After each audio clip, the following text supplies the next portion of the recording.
ପହଞ୍ଚିଯାଇଛି Balasore ଟାଉନରୁ 20 kilometre ଦୂରରେ ଥିବା ଏହି ସୁନ୍ଦର ମନ୍ଦିରରେ। ହଁ ଆଜ୍ଞା, ପ୍ରକୃତିର ଏହି ସୁନ୍ଦର ଦୃଶ୍ୟକୁ ଉପଭୋଗ କରି ଆମେ ଆସି ପହଞ୍ଚିଥିଲୁ ଦୁର୍ଗା ଦେବୀ, ଯୋଉଟା କି ବାଲେଶ୍ୱର ଟାଉନରୁ 20 କିଲୋମିଟର ଆଉ ରେମୁଣାରୁ 10 କିଲୋମିଟର ଦୂରରେ ରହିଛି। ଆଉ ସେଇଠି ପହଞ୍ଚିଲା ପରେ ମନ୍ଦିର ବାହାରୁ ମତେ ଏତେ ସୁନ୍ଦର ଲାଗିଲା ଯେ ମୁଁ ସେଇ ବାହାରେ ହିଁ କିଛି ଟାଇମ ଅଟକିଗଲି। ଭିତରକୁ ଯାଇ ଦେଖିଲି ମନ୍ଦିର ବାହାରୁ ଯେତିକି ସୁନ୍ଦର ଲାଗୁଥିଲା ଭିତରେ ତ ତାଠାରୁ 2 ଗୁଣ ଅଧିକ ସୁନ୍ଦର ଲାଗୁଥିଲା। ଦେନ୍ ଆମେ ତିନି ଠାକୁରଙ୍କ ଦର୍ଶନ କରିଥିଲୁ। ଦର୍ଶନ ପରେ ମନ୍ଦିର ପହଡ ପଡି ଯାଇଥିଲା। ଦେନ୍ ଆମେ ଟିକେ ମନ୍ଦିର ଚାରି ପାଖରେ ବୁଲାବୁଲି କରିଦେଇଥିଲୁ। ଏଇ ମନ୍ଦିରରେ ଟୋଟାଲ 3ଟି ଦ୍ୱାର ଅଛି, ସିଂହ ଦ୍ୱାର, ହସ୍ତି ଦ୍ୱାର ଆଉ ଅଶ୍ୱ ଦ୍ୱାର। ଏଇ ମନ୍ଦିର ବେଢା ଚାରିପଟ ପାଚେରୀରେ ଆପଣ ମାନେ ଭଗବାନଙ୍କର ସବୁ ଅବତାର ଦେଖିବା ପାଇଁ ପାଇବେ, ଯୋଉଟା କି ବହୁତ ସୁନ୍ଦର ଭାବରେ ବନା ହେଇଛି। ଆଉ ମନ୍ଦିର ବେଢା ଭିତରେ ମା ଲକ୍ଷ୍ମୀଙ୍କ ସହିତ ହନୁମାନଙ୍କ ମନ୍ଦିର ବି ଅଛି। ଆଉ ଏଇଠି ଭଗବାନଙ୍କ ସ୍ନାନ ମଣ୍ଡପ ବି ରହିଛି। ଆଉ ସ୍ନାନ ମଣ୍ଡପ ସାଇଡ୍ ରେ ଗୋଟେ ବହୁତ ବଡ ପୋଖରୀ ଅଛି, ଯୋଉଠି କି ବୋଟିଂ ର ବ୍ୟବସ୍ଥା ବି ରହିଛି। ଆଉ ପୋଖରୀ ସାଇଡ୍ ରେ ସବୁ ବହୁତ ସାରା ଫୁଲ ଗଛ ଲଗା ହେଇଛି, ଯୋଉଟା କି ବହୁତ ସୁନ୍ଦର ଲାଗୁଥିଲା।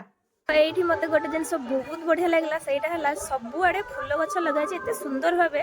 ମନ୍ଦିର ପରିବେଶକୁ ଆହୁରି ସୁନ୍ଦର କରିବା ପାଇଁ ସବୁଆଡେ ଫୁଲ ଗଛ ଲଗାଯାଇଛି, ମାନେ ପୋଖରୀ ସାଇଡ୍ ସାଇଡ୍ ଲଗା ହେଇଛି, ସେପଟେ ସ୍ନାନ ମଣ୍ଡପ ଉପରେ ଲଗା ହେଇଛି, ମନ୍ଦିର ସାମ୍ନାରେ ପଛଆଡେ ସବୁଆଡେ ଫୁଲ ଗଛ ପୁରା ଭରପୁର ଫୁଲ ବି ହେଇଛି। ସେଇଠୁ ଦର୍ଶନ ସାରି କିଛି ଟାଇମ ବୁଲାବୁଲି ପରେ ଆମେ ବାହାରିଥିଲୁ ମା ଦୁର୍ଗା ଦେବୀଙ୍କ ମନ୍ଦିର, ମାନେ ଯାହାଙ୍କ ନାଁରେ ଏଇ ଜାଗାର ନାଁ ହେଇଛି ଦୁର୍ଗା ଦେବୀ। କିନ୍ତୁ ଆମର ଦୁର୍ଭାଗ୍ୟ, ଆମେ ସେଇଠି ପହଞ୍ଚିଲା ବେଳକୁ ମନ୍ଦିର ପହଡ ପଡି ଯାଇଥିଲା, ସେଇଥିପାଇଁ ମାଙ୍କ ଦର୍ଶନ ତ ହେଇପାରିଲାନି, ଖାଲି ମନ୍ଦିର ଦର୍ଶନ କରିକି ଆମେ ପଳେଇ ଆସିଥିଲୁ। ବାକି ଭିଡିଓ ଯଦି ଭଲ ଲାଗିଛି ତାହେଲେ ଲାଇକ୍ କରିଦେବେ, ଆଉ ଆପଣ ମାନେ ମୋ ଭିଡିଓ କୋଉଠୁ ଦେଖୁଛନ୍ତି ସେଇଟା କମେଣ୍ଟରେ ଜଣେଇବେ।